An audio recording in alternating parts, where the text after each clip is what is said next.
Good morning, everyone. I just wanted to make a short little video here about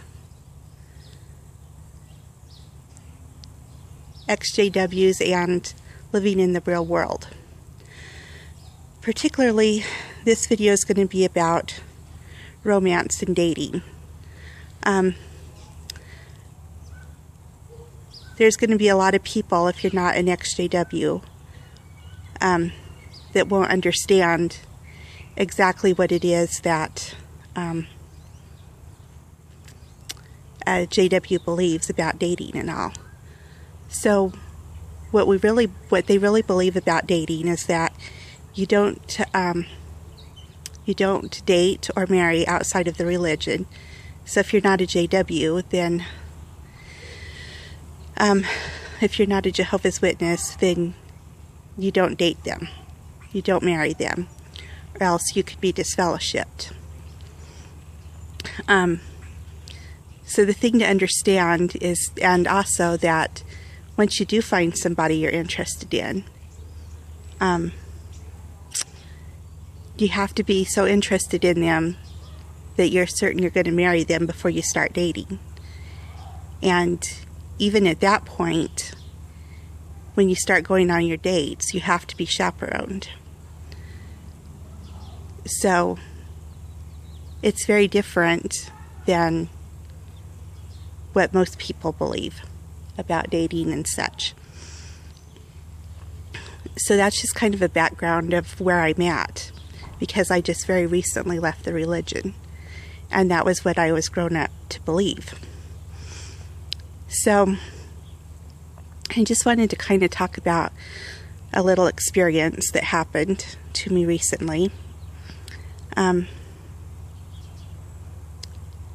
had this guy that I was kind of interested in, but I never really told him,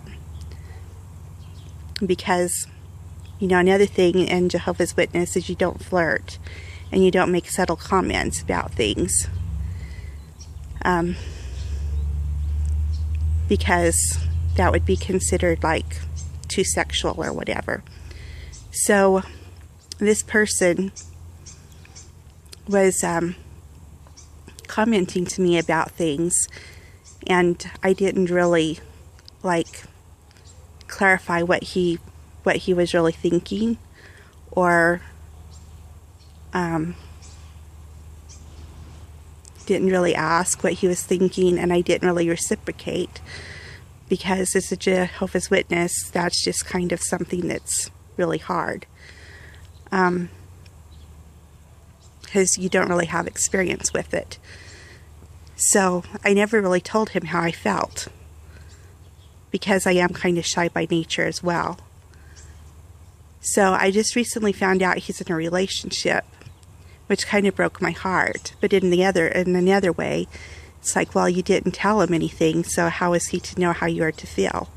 And that's kind of what I wanted to talk about today, is that, you know, you need to let people that you are interested in, people that you love, people that you care about, you need to let them know how you feel about them, because they're not telepathic, they're not going to know otherwise. So another thing is, well, I was being kind of guided through intuitions and thoughts that I should let him know how I felt, even months ago, but I kind of ignored that. And then even when I found out he's in a relationship, I was like, oh, I'm not going to tell him. But I got really strong senses that, yeah, I should let him know how I feel. So I did. I'm not going to say how that went, just that I was a little surprised what he said. But anyway, just wanted to talk about that. So you get yourself in the situation where you're feeling, you know, heartbroken, you're feeling kind of sad.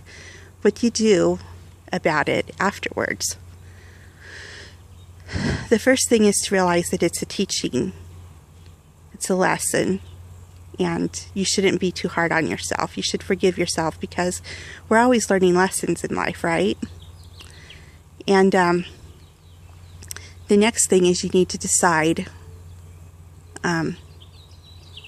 like for example, what my intuition is telling me right now is that I need to decide what kind of a woman I need to be to attract the kind of guy that I'm looking for, and to develop on that, which is what I'm really going to start doing.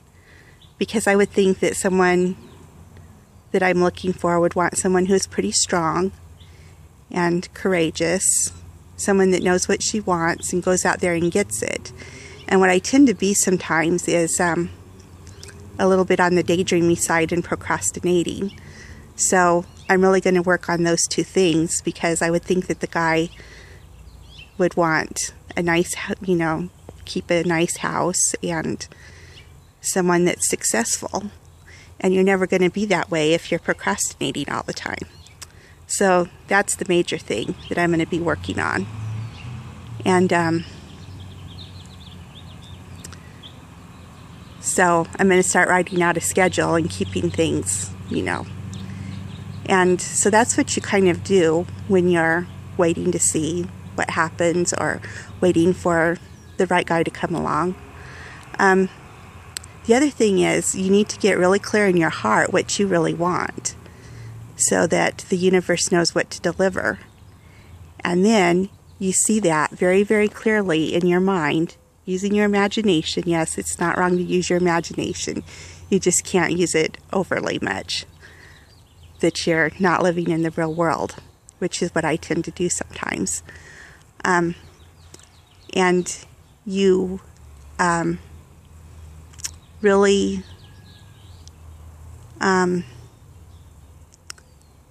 just want to know that what it is that you're asking for, what it is that you want in your heart, that you already have it.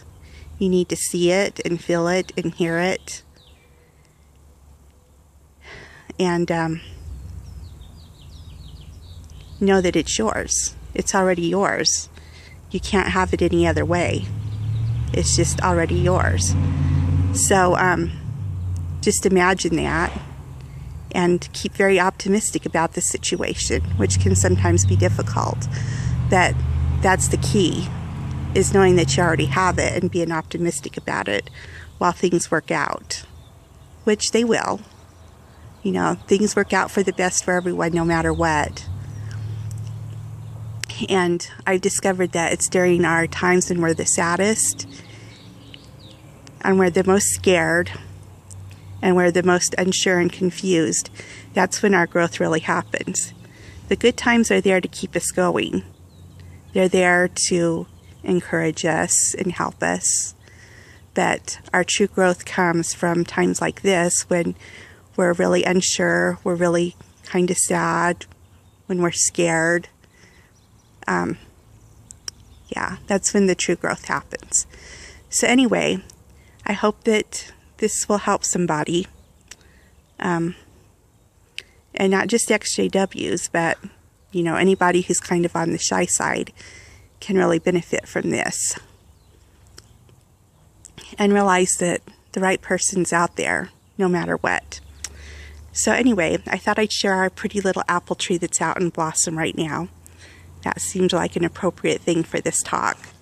So, I hope that you all have a good day. Take care, and I'll talk to you later. Bye.